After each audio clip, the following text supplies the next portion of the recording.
Hello friends, എല്ലാവർക്കും good morning. അപ്പോൾ ചെമ്മനീർ പൂവിൻ്റെ ഇന്നത്തെ സൂപ്പർ ഹിറ്റ് വിശേഷത്തിലേക്ക് എല്ലാവർക്കും സ്വാഗതം. അങ്ങനെ നമ്മുടെ വർഷയ്ക്ക് ഓരോ കഥ പറഞ്ഞു കൊടുക്കുകയാണ് രേവതി. അപ്പോൾ ഒരു പെൺകുട്ടിയുടെ കഥയാണ് അവിടെ പറഞ്ഞു കൊടുക്കുന്നത്. അപ്പോൾ രേവതി കഥ പറയുന്നതും ആദ്യം ഒന്ന് നോക്കിയെങ്കിലും പിന്നീട് വർഷയ്ക്ക് വലിയ താല്പര്യമൊന്നും ഉണ്ടായിരുന്നില്ല. കാരണം ഈ ഒരു ഗർഭം വർഷയ്ക്കുള്ളത് കൊണ്ട് വർഷയ്ക്ക് ആകെ ടെൻഷനാണ്. ഈ കുഞ്ഞിനെ എങ്ങനെയെങ്കിലും ഇല്ലാതാക്കുക എന്നുള്ളൊരു ലക്ഷ്യം മാത്രമേ വർഷയുടെ മനസ്സിലുള്ളൂ. അപ്പോൾ ഈ പെൺകുട്ടിയുടെയും ഒരു റോസാപ്പൂവിൻ്റെയും കഥ അവിടെ ഇങ്ങനെ പറഞ്ഞുകൊണ്ടിരിക്കുക. അങ്ങനെ പറഞ്ഞുകൊണ്ട് ഇങ്ങനെ ഇരുന്ന് കഴിഞ്ഞപ്പോഴേക്കും നോക്കിക്കഴിഞ്ഞപ്പോഴും വർഷം ഉറങ്ങി. വർഷയുടെ ആ ഉറക്കം കണ്ടുകഴിഞ്ഞപ്പോഴേക്കും അത് ശരി, അപ്പം എൻ്റെ കഥയൊന്നും കേൾക്കാതെ നീ ഉറങ്ങിക്കളഞ്ഞല്ലേ. ഇവളോടൊക്കെ എന്ത് പറഞ്ഞിട്ട് ഒരു കാര്യമില്ല, കഥയെങ്കിലും പറഞ്ഞ് ഇവൾക്ക് ആ ഒരു സിറ്റുവേഷൻ മനസ്സിലാക്കി കൊടുക്കാമെന്നൊക്കെയാണ് ഞാൻ വിചാരിച്ചത്. പക്ഷേ എന്ത് ചെയ്യാൻ, ഇനിയിപ്പോൾ ഇതേ രക്ഷയുള്ളൂ എന്ന് പറഞ്ഞുകൊണ്ട് നമ്മുടെ രേവതിയാണെങ്കിൽ കിടന്നുറങ്ങാതെ ഇങ്ങനെ ഇരുന്ന് ഉറക്കം തൂങ്ങി ആ നേരം വെളുപ്പിക്കുകയാണ്. പിറ്റേ ദിവസം രാവിലെ ആയപ്പോൾ തന്നെ നമ്മുടെ രേവതി പൂ കെട്ടാൻ തുടങ്ങി. പൂ കെട്ടുമ്പോഴും ഉറക്കം തൂങ്ങുന്നുണ്ട്, കോട്ടുവായി ഇടുന്നുണ്ട്. ആ ഒരു രംഗം നമ്മുടെ സച്ചി കാണുക. സച്ചി കണ്ടു കഴിഞ്ഞപ്പോഴേക്കും എന്താ രേവതി, നൈറ്റ് ഡ്യൂട്ടി ആയിരുന്നോ? പൂ കെട്ടിക്കൊണ്ട് ഉറക്കം തൂങ്ങുന്നു. ഇതിപ്പോൾ ഞാൻ ആദ്യമായിട്ടാണ് കാണുന്നത്. ഒന്ന് പോ സച്ചിയേട്ടാ, ചുമ്മാ കളിയാക്കാതെ. ഇന്നലെ മുഴുവനെ വർഷയോടൊപ്പം ഇരുന്നതുകൊണ്ടേ ഒട്ടും ഉറങ്ങിയില്ല. അപ്പോഴാണ് ശ്രീകാന്ത് ആ വഴി വരുന്നത്. അപ്പോൾ ശ്രീകാന്ത് ഇവരുടെ സംസാരം കേൾക്കുകയാണ്. അപ്പം നമ്മുടെ സച്ചി പറയണ അപ്പം നീ ഒട്ടും ഉറങ്ങിയില്ലേ? എങ്ങനെ ഉറങ്ങാനായിട്ട്? അവൾക്ക് ഞാൻ ഒരേ കഥ പറഞ്ഞുകൊണ്ടിരുന്നേച്ച് സച്ചിയേട്ടാ. പക്ഷെ എൻ്റെ കഥ കേൾക്കാനൊന്നും അവൾ തയ്യാറായില്ല. അങ്ങനെ അവൾ ഉറങ്ങുന്നത് വരെ ഞാൻ അവൾക്ക് വേണ്ടി കാവലിരിക്കുകയായിരുന്നില്ലേ. അവൾ ഉറങ്ങിക്കഴിഞ്ഞിട്ടും എനിക്ക് മനസ്സമാധാനത്തോടെ ഉറങ്ങാനായിട്ട് പറ്റുമോ? കാരണം അവളുടെ മനസ്സിലിരിപ്പ് ഇങ്ങനെയൊക്കെയല്ലേ. അപ്പം മനസ്സമാധാനത്തോടെ ഉറങ്ങാൻ പറ്റില്ല സച്ചിയേട്ടാ. അതാണ് നമ്മളുടെ വിധി. ഇത് കേട്ട് കഴിഞ്ഞപ്പോഴേക്കും അതൊന്നും കുഴപ്പമില്ല രേവതി. ആ കുഞ്ഞ് നമ്മളുടെ കയ്യിലേക്ക് വരുമ്പോൾ അതെല്ലാം നമ്മൾ മറക്കും. ആ കുഞ്ഞിൻ്റെ മുഖം കാണുമ്പോൾ നമ്മൾ സന്തോഷം കൊണ്ട് മതി മറക്കൂല്ലേ. നമ്മളൊരു വലിയച്ഛനും വലിയമ്മയൊക്കെ ആകാൻ വേണ്ടി പോകുമല്ലേ രേവതി. അപ്പോൾ ആ ഒരു സന്തോഷത്തിൽ നമ്മൾ നിൽക്കേണ്ടത്. പിന്നെ ശ്രീകാന്തിൻ്റെ സന്തോഷം കൂടി നമുക്ക് കാണാമല്ലോ. അവൻ്റെ ആ കളിയും ചിരിയും ഈ കുടുംബത്തിൽ മുഴങ്ങി ഇങ്ങനെ നിൽക്കൂലേ. അതൊക്കെയല്ലേ നമ്മളുടെ സന്തോഷം രേവതി. അതേ സച്ചേട്ടാ, തന്നെയാണ് നമ്മളുടെ സന്തോഷം. അപ്പോൾ ഏട്ടൻ്റെയും ഏട്ടത്തിയുടെയും ഈ ഒരു സംസാരമൊക്കെ കേട്ട് കഴിഞ്ഞപ്പോഴേക്കും ശ്രീകാന്തിൻ്റെ കണ്ണുകൾ നിറയുകയാണ്. ശ്രീകാന്ത് നേരെ അവരുടെ അടുത്തേക്ക് ചെല്ലുകയാണ്. എന്താണ് ശ്രീകാന്ത്, ഇതെന്ത് പറ്റിയടാ? നീ എന്തിങ്ങനെ കിടന്ന് കരയുന്നത്? നിന്റെ കണ്ണുകളൊക്കെ നിറഞ്ഞിരിക്കുന്നുണ്ടല്ലോ. അങ്ങനെ എൻ്റെ സച്ചേട്ടാ എന്നും പറഞ്ഞുകൊണ്ട് കെട്ടിപ്പിടിച്ചുകൊണ്ട് വീണ്ടും കരയാണ്. എന്താണ് പറ്റിയത്? എന്താ വർഷം എന്തെങ്കിലും വേറെ എന്തെങ്കിലും പരിപാടി ചെയ്തോ? പറ, നീ എന്തിങ്ങനെ കരയുന്നത്? ഇല്ല സച്ചേട്ടാ, എനിക്ക് ആദ്യം പേടിയുണ്ടായിരുന്നു. വർഷ എന്തെങ്കിലുമൊക്കെ ചെയ്ത് എൻ്റെ കുഞ്ഞിനെ കളയുമെന്നുള്ളൊരു പേടി എനിക്കുണ്ടായിരുന്നു സച്ചേട്ടാ.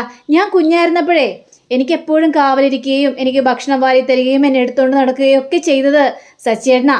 അപ്പോൾ എൻ്റെ അച്ഛൻ്റെ സ്ഥാനത്ത് തന്നെയാണ് ഞാൻ സച്ചിയേട്ടനെ കണ്ടിരിക്കുന്നത്. പക്ഷേ സച്ചിയേട്ടൻ കല്യാണം കഴിച്ചുകൊണ്ടുവന്ന പെണ്ണും സച്ചിയേട്ടൻ്റെ അതേ മനസ്സ് തന്നെ ഉള്ളതാ എൻ്റെ രേവതിയേട്ടത്തിയും. അതേപോലെ തന്നെയല്ലേ എന്നെ സ്നേഹിക്കുന്നത്. ഇപ്പം എൻ്റെ കുഞ്ഞിന് വേണ്ടി രേവതിയേട്ടത്തി കാവലിരിക്കുന്നു. ഇതിൽ പരം സന്തോഷം എനിക്ക് എന്ത് കിട്ടാനുണ്ട്? എനിക്കിപ്പോൾ ഒരു പേടിയില്ല സച്ചിയേട്ടാ. കാരണം എൻ്റെ വർഷയ്ക്കും എൻ്റെ കുഞ്ഞിനും ഒരാപത്തും വരില്ലെന്ന് എനിക്ക് മനസ്സിലായി. കാരണം നിങ്ങൾ രണ്ടുപേരും അവളുടെ ചുറ്റിനെ കാവലിരിക്കല്ലേ. പിന്നെ ഞാൻ എന്തിനാ ടെൻഷനാകുന്നത്? എനിക്കൊരു പേടിയില്ല സച്ചിയേട്ടാ എന്നിങ്ങനെ ശ്രീകാന്ത് പറയാണ്. അങ്ങനെയും പറഞ്ഞുകൊണ്ട് ശ്രീകാന്ത് അവിടെ നിന്ന് പോയി കഴിഞ്ഞപ്പോഴേക്കും ഇവർക്കും ഭയങ്കര സന്തോഷം തോന്നി. നല്ല രീതിയിൽ തന്നെയാണല്ലോ ഇവരെയും കാണുന്നതെന്നൊക്കെ ആലോചിച്ച് കഴിഞ്ഞപ്പോഴേക്കും ഇവർക്ക് ഭയങ്കര സന്തോഷം തോന്നുകയാണ്. അങ്ങനെ പിന്നീട് കാണിക്കുന്നത് വർഷയുടെ വീടാണ്. അപ്പോൾ വർഷയുടെ വീട്ടിൽ ഈ മഹിമയാണെങ്കിൽ ആകെ വെപ്രാളത്തിൽ നമുക്ക് പോകണം മധുവേട്ടാ, നമുക്കേ പുറത്തുനിന്ന് എന്തെങ്കിലും ഗിഫ്റ്റ് മേടിക്കാം. നല്ലൊരു അടിപൊളി ഗിഫ്റ്റ് തന്നെ വേണം വർഷയ്ക്ക് മേടിച്ചുകൊണ്ട് പോകാനായിട്ട്. നമുക്കതുകൊണ്ട് പോകാം. പെട്ടെന്ന് തന്നെ പോകാം. ഞാൻ വരുന്നില്ല മഹിമേ. വരുന്നില്ലെന്നോ? അതെന്ത് വർത്താനാ മധുവേട്ട ഈ പറയുന്നത്? നമ്മുടെ മോള് ഗർഭിണിയാണെന്ന് അറിഞ്ഞതല്ലേ. അപ്പോൾ പിന്നെ ആ ഒരു സന്തോഷത്തിൽ നമുക്ക് അവളെ പോയി കാണണ്ടേ, സംസാരിക്കണ്ടേ, എന്നാലല്ലേ അവൾക്കും സന്തോഷം ഉണ്ടാവുള്ളൂ. അപ്പം നമ്മളിങ്ങനെ ഇരുന്നാൽ എങ്ങനെയാണ് ശരിയാവുന്നത് മധുവേട്ട? നമുക്ക് പോകണം. പോയിട്ട് അവൾക്ക് വേണ്ട കാര്യങ്ങളെല്ലാം മേടിച്ചു കൊടുക്കണം. ഇല്ല, ഞാൻ വരില്ല. കാരണം അച്ഛനെയും വേണ്ട അമ്മയെയും വേണ്ട, അവൾ സ്നേഹിച്ച പുരുഷനെ മാത്രം മതിയെന്നും പറഞ്ഞുകൊണ്ട് ഈ വീട് വിട്ട് എല്ലാം ഉപേക്ഷിച്ച് ഇറങ്ങി പോയതല്ലേ അവള്. ഈ അച്ഛൻ്റെ കാര്യം ആലോചിച്ചോ അല്ലെങ്കിൽ അമ്മയുടെ കാര്യം ആലോചിച്ചോ? ഇല്ല, ഏതൊരു ഹോട്ടൽക്കാരൻ്റെ കൂടെ ഇറങ്ങി അങ്ങോട്ട് പോയി. നമ്മൾ പല പ്രാവശ്യം അവളെ ഉപദേശിക്കാനായിട്ട് നോക്കിയല്ലേ മഹിമേ. എന്നിട്ട് അവൾ അനുസരിച്ചോ? അവൾ അനുസരിച്ചില്ല. അപ്പം നമ്മളെന്ന് അവർക്ക് വേണ്ടെന്നേ. പിന്നെ അവൾ താമസിക്കുന്നത് ആരുടെ വീട്ടിലാ? എൻ്റെ ശത്രുവായ രവിയുടെ വീട്ടിൽ. പിന്നെ എൻ്റെ നട റോഡിൽ വെച്ച് തല്ലിയ ആ സച്ചിയുടെ അനിയൻ്റെ വീട്ടിൽ. അപ്പോൾ പിന്നെ അനിയൻ്റെ ഭാര്യയാണ് അവൾ. അപ്പോൾ എനിക്കതൊന്നും താങ്ങാനായിട്ട് പറ്റില്ല മഹിമേ.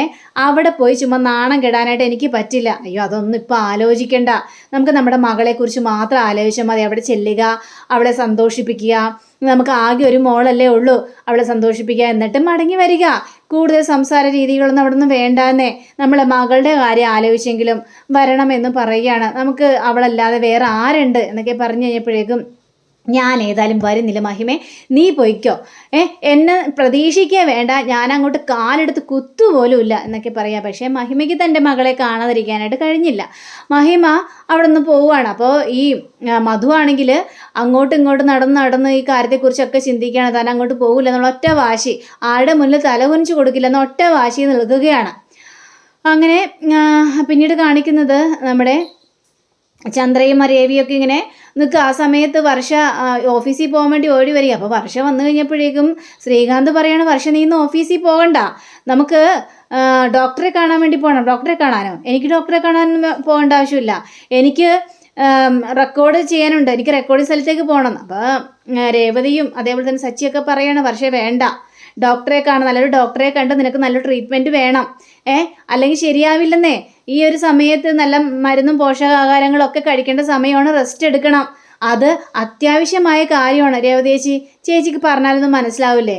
എനിക്ക് ആരെയും കാണാൻ വേണ്ട, ഒന്നും വേണ്ട, ഇങ്ങോട്ട് പോകാൻ വേണ്ട, എനിക്ക് റെക്കോർഡിങ്ങിന് പോകണം, എനിക്ക് എൻ്റെതായ ഒരു ജോലികളുണ്ട്, അതൊന്നും തടസ്സപ്പെടുത്താൻ വേണ്ടി നിങ്ങൾ നിൽക്കണ്ട എന്നും പറഞ്ഞുകൊണ്ട് വർഷ പിടിവാശി പിടിക്കുക. ആ സമയത്ത് ഇതാ വരുന്നു മഹിമ കാറിൽ നിന്ന് ഇറങ്ങി മോളെ എന്ന് വിളിച്ചുകൊണ്ടാണ് വരുന്നത്. അപ്പം മഹിമയെ കണ്ടുകഴിഞ്ഞപ്പോഴേക്കും എല്ലാവർക്കും സന്തോഷം തോന്നുകയാണ്. പക്ഷേ സച്ചിക്കും രേവതിക്ക് അത് തീരെ ഇഷ്ടപ്പെട്ടില്ല. ഇനി എന്ത് പ്രശ്നം ഉണ്ടാക്കാൻ പോകുന്നതെന്ന് ആലോചിച്ചാണ് ഇവർ നിൽക്കുന്നത്. അങ്ങനെ മഹിമ മകളെ കെട്ടിപ്പിടിക്കുകയാണ്. അമ്മയെന്നും പറഞ്ഞിട്ട് വർഷയും സ്നേഹം കാണിക്കുകയാണ്. മോളെ അതെ അമ്മയ്ക്ക് സന്തോഷമായിട്ടോ, ഞാനൊരു അമ്മൂമ്മയാകാൻ പോവല്ലേ, വളരെയേറെ സന്തോഷമായി. അപ്പോൾ രേവതി ഇങ്ങനെ നോക്കി നിൽക്കുന്നത് കണ്ടു കഴിഞ്ഞപ്പോഴേക്ക് ചന്ദ്രയാണെങ്കിൽ, എടി രേവതി നീ എന്ത് നോക്കിക്കൊണ്ട് നിൽക്കുക ആടി, എടി ചായ എടുത്ത് കൊടുക്കടി എന്ന് പറഞ്ഞപ്പോഴേക്കും, അയ്യോ വേണ്ട ചന്ദ്രമതി, എനിക്ക് ചായ ഒന്നും വേണ്ട, എൻ്റെ മോളെ കാണാൻ വേണ്ടിയല്ലേ വന്നത്, ഞാൻ അവളെ ഒന്ന് ആസ്വദിച്ച് കാണട്ടെ മോളെ, മോൾക്ക് സുഖം തന്നെയല്ലേ മോളെ? അപ്പോൾ എനിക്ക് സുഖമൊക്കെയാണ്. അപ്പോൾ നമ്മുടെ വർഷയുടെ ആ ഒരു മുഖഭാവം കണ്ടു കഴിഞ്ഞപ്പോഴേക്കും, എന്ത് പറ്റി മോളെ നിനക്ക്? നിൻ്റെ മുഖത്തിലൊരു സന്തോഷമില്ലല്ലോ, ഇപ്പം സന്തോഷിക്കേണ്ട സമയമല്ലേ, പിന്നെന്താ സന്തോഷമൊന്നും ഇല്ലാത്തത്? അപ്പോൾ എന്താ ശ്രീകാന്ത് നിന്നെ വല്ലതും പറഞ്ഞോ? ഇത് കേട്ട് കഴിഞ്ഞപ്പോഴേക്കും ശ്രീകാന്താണ്, അയ്യോ ആൻറ്റി ഞാനൊന്നും പറഞ്ഞില്ല. അപ്പോൾ സച്ചിയാണെങ്കിൽ പറഞ്ഞു, അവളെ പറയുക മാത്രമല്ല അവളെ കാലേ വാരി നിലത്തിട്ട് അടിച്ചു, എന്താ പോരെ? അപ്പോൾ സച്ചിയേട്ടാ എന്താ സച്ചിയേട്ടത്? പിന്നെ പറയുന്ന വർത്തമാനം കേട്ടില്ലേ? ഇവർ വന്ന് കയറിയപ്പോൾ തുടങ്ങിയതാണല്ലോ അവർ ചുമ്മാ കിടന്ന് പറയാനായിട്ട്. അപ്പോൾ നമ്മുടെ വർഷയാണെങ്കിൽ നമുക്കിപ്പോൾ എന്താ വേണ്ടത്? എന്നെ ഇവിടെ ആരും ഒന്നും പറഞ്ഞിട്ടില്ല, എന്നെ ഇവിടെ സ്വസ്ഥത കളയാൻ വേണ്ടിയാണ് അമ്മ വന്നത്. മോളെ നീ ഗർഭിണിയാണെന്ന് അറിഞ്ഞിട്ട് വന്നേൽ, നീ ഗിഫ്റ്റ് ഒന്നും നോക്കി, എനിക്കൊരു ഗിഫ്റ്റും വേണ്ട, ഒന്നും വേണ്ട. അമ്മ ചുമ്മാ പ്രശ്നം ഉണ്ടാക്കാൻ നിൽക്കരുത്. അയ്യോ മോളെ ഞാൻ പ്രശ്നം ഉണ്ടാക്കാനായിട്ടോ? ഞാൻ മോളിങ്ങനെ മോന്തേ വെറുപ്പിച്ചിരിക്കുന്നത് കണ്ട് ഞാൻ ഇപ്പോൾ ചോദിച്ചെന്നല്ലേ ഉള്ളൂ എന്താണ് കാര്യമെന്ന്. അല്ല അതിവിടെ പ്രശ്നം ഉണ്ടാക്കാൻ വേണ്ടിയാണോ മോളെ ഞാൻ വന്നത്? മോളെ കാണാൻ വേണ്ടി സന്തോഷത്തോടു കൂടി തന്നെയല്ലേ. ഇനിയേ മോൾക്ക് വേണ്ടിയുള്ള ഉപദേശങ്ങൾ തരാൻ വേണ്ടിയാണ്, എന്തൊക്കെ കാര്യങ്ങളൊക്കെ ചെയ്യണമെന്ന് പറയാൻ വേണ്ടി ഞാൻ വന്നത്. വേണ്ട, അങ്ങനെ എന്തൊക്കെ ചെയ്യണമെന്ന് അമ്മ എനിക്ക് പറഞ്ഞു തരണ്ട. എനിക്കറിയാം എന്തൊക്കെ ചെയ്യണം, എന്തൊക്കെ വേണമെന്നൊക്കെ എനിക്ക് നന്നായിട്ട് തന്നെ അറിയാം. ഞാൻ കൊച്ചുകുട്ടിയൊന്നും അല്ലല്ലോ. അപ്പോൾ കണ്ടോ, വർഷയ്ക്കെല്ലാം അറിയാം, പിന്നെ നിങ്ങൾ എന്തിനാണ് വന്നിരിക്കുന്നത് എന്നൊക്കെ ഇങ്ങനെ ചോദിക്കാം. എന്താടാ എനിക്ക് എൻ്റെ മോളെ കാണാൻ വരണ്ടേ? നിൻ്റെയൊക്കെ അനുവാദം വേണോ? ഞാൻ എൻ്റെ മോളെ അപ്പാടെ ഉപേക്ഷിച്ചെന്നാണോ നിൻ്റെയൊക്കെ വിചാരം എന്ന് മഹിമ അവിടെ കിടന്ന് ഒച്ചപ്പാടുണ്ടാക്കുകയാണ്. അപ്പോൾ മഹിമ പറയാണ്, മോളെ നിൻ്റെ ബാങ്കിലേക്ക് ഞാൻ കുറച്ച് പൈസ ഇടാം, അത് മാത്രം വേണ്ടെന്ന് പറയരുത്. അയ്യോ ദൈവത്തോർത്ത് എനിക്കൊരു പൈസയും വേണ്ട, ഒന്നും വേണ്ട. അപ്പോഴേക്ക് ശ്രീകാന്ത് ആണെങ്കിൽ, ആൻറ്റിയുടെ പൈസയൊന്നും ഞങ്ങൾക്ക് ആവശ്യമില്ല, അവളെ പോറ്റാനും അവളെ നോക്കാനും കഴിവൊക്കെ എനിക്കുണ്ട്. അങ്ങനെ ഒരു കഴിവുണ്ടെന്ന് അറിഞ്ഞുകൊണ്ട് തന്നെയാണ് വർഷം എൻ്റെ ഒപ്പം ഇറങ്ങി വന്നത്. അല്ലാതെ ആൻറ്റിയുടെ പൈസയുടെ ആവശ്യമൊന്നും ഞങ്ങളുടെ കുടുംബത്തിന് ആവശ്യമില്ല എന്ന് പറയാം.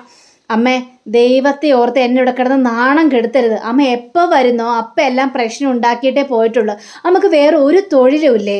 അമ്മ എന്തിനാണ് ഞങ്ങളുടെ ഇടയ്ക്ക് കിടന്ന് ഇങ്ങനെ പ്രശ്നം ഉണ്ടാക്കാൻ നിൽക്കുന്നത്? അമ്മ പോകാനായിട്ട് നോക്കുന്നത് പറയുകയാണ്.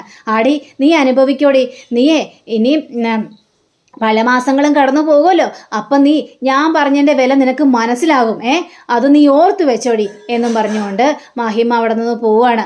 അപ്പോൾ മഹിമ അവിടെ നിന്ന് പോയി കഴിഞ്ഞപ്പോഴേക്കും വർഷയോട് പറയുകയാണ്, വർഷേ വാ നമുക്ക് ഹോസ്പിറ്റലിൽ പോകാം. ഒന്നും വിട്ടണ്ടേ, ഞാൻ ഒരു ഹോസ്പിറ്റലിലേക്കും ഇല്ല എങ്ങോട്ടും ഇല്ല, മനുഷ്യനെ ശല്യപ്പെടുത്താൻ വേണ്ടി വന്നേക്കും എന്നും പറഞ്ഞുകൊണ്ട് വർഷ ദേഷ്യപ്പെട്ട് അകത്തേക്ക് കയറി പോവുകയാണ്. ആർക്ക് എന്ത് ചെയ്യണമെന്ന് അറിയാൻ പാടാത്തൊരവസ്ഥ. രവിയാണെങ്കിൽ എൻ്റെ ദൈവം ഇത് എന്തൊരവസ്ഥയാണ് എന്ന് ചിന്തിച്ചാണ് രവിയും നിൽക്കുന്നത്. പിന്നീട് കാണിക്കുന്ന നമ്മുടെ ബാധു ഒരു ബാറിൽ പോയൊരു നല്ല അടിയാ. ആ സമയത്ത് മധുവിൻ്റെ കൂട്ടുകാരൻ വരികയാണ്. ആഹാ ആരിത്, വാട വന്നിരിക്കടോ എന്ന് പറയുകയാണ്. എന്താടോ, തൻ്റെ മുഖത്ത് വല്ലാത്തൊരു സങ്കടമാണല്ലോ. അതേന്നേ എൻ്റെ കൂട്ടുകാരൻ, നമ്മുടെ ആ കൂട്ടുകാരെ നിനക്ക് അറിയാവോ എന്ന് പറഞ്ഞ പേര് പറഞ്ഞു കൊടുക്കുക. അറിയാലോ, അവൻ മരിച്ചു പോയടോ, ആത്മഹത്യയായിരുന്നു എന്ന് പറയാം. അയ്യോ എന്തു പറ്റി എന്നൊക്കെ പറഞ്ഞപ്പോഴേക്കും എന്ത് ചെയ്യാനാണ്, അവൻ ജീവിച്ചിരിക്കുന്ന സമയത്തൊക്കെ എല്ലാവരും വെറുപ്പിച്ചടങ്ങിയല്ലേ അവളെ ജീവിച്ചത്. ഒറ്റൊരു മകളുണ്ടായിരുന്നു. ആ മകള് സ്നേഹിച്ച് ആരോടൊപ്പമൊക്കെ ഇറങ്ങിപ്പോയി. ലാസ്റ്റ് ഇവനെ നോക്കാനായിട്ട് ആരും ഇല്ലാതെ പോയി, രോഗങ്ങൾക്ക് അടിമയായി. അങ്ങനെ അവൻ മരണത്തിന് കീഴടങ്ങുകയും ചെയ്തു. അതാ പറഞ്ഞത്, എന്തിനാണെന്നേ മനുഷ്യന്മാരോട് ഇങ്ങനെ ശത്രുതയും പകയും ഒക്കെ വെച്ചുകൊണ്ട് നടക്കുന്നത്. നമ്മുടെ ജീവിതമാണെങ്കിൽ കുറച്ചേ ഉള്ളൂ. ആ സമയത്ത് മനുഷ്യന്മാരോട് ഇങ്ങനെ പക വെച്ചുകൊണ്ട് നടന്നു കഴിഞ്ഞാൽ നമ്മളൊന്ന് കിടപ്പിലായി കഴിഞ്ഞിട്ടുണ്ടെങ്കിൽ നമ്മളെ നോക്കാൻ ഒരു പട്ടികളും ഉണ്ടാവില്ല. നമ്മൾ വിചാരിക്കും നമുക്ക് ആരും വേണ്ട നോക്കാനൊക്കെ, നമ്മൾ മരിച്ചു കഴിയുമ്പോൾ ആരെങ്കിലും എടുത്ത് കുഴിച്ചിട്ടോളൂന്ന്. പക്ഷെ അങ്ങനെയല്ല. ഒരു അസുഖം വന്നു കഴിഞ്ഞിട്ടുണ്ടെങ്കിൽ അവിടെ കിടന്ന് നമ്മൾ നരകിക്കേണ്ടി വരും. ആ ഒരു വേദന ആ സമയത്ത് നമുക്ക് അനുഭവിക്കേണ്ടി വരും. അങ്ങനെയൊക്കെ അനുഭവിക്കാതിരിക്കാനായിട്ട് നമ്മൾ മറ്റുള്ളവരെ സ്നേഹിക്കാന്നേ. ഉള്ള ജീവിതം മറ്റുള്ളവരെ സ്നേഹിച്ചും സന്തോഷിപ്പിച്ചൊക്കെ കഴിയുക. അത്രയും മാത്രമല്ല, പകയും മനസ്സിൽ വെച്ചുകൊണ്ട് നടന്നു കഴിഞ്ഞാൽ ഇതൊക്കെയായിരിക്കും സംഭവിക്കാനായിട്ട് പോകുന്നത്.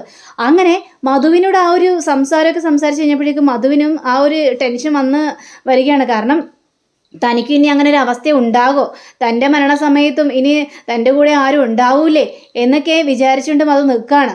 അപ്പം അങ്ങനെയും കാണിച്ചുകൊണ്ടാണ് നമ്മുടെ ഇന്നത്തെ റിവ്യൂടെ അവസാനിച്ചിരിക്കുന്നത്. അടുത്ത റിവ്യൂവിനെ കാത്തിരിക്കുക, സബ്സ്ക്രൈബ് ചെയ്യുക. എല്ലാവർക്കും നല്ലൊരു ദിനം ആശംസിച്ചുകൊണ്ട് തന്നെ നമസ്കാരം. Thank you. See you. By.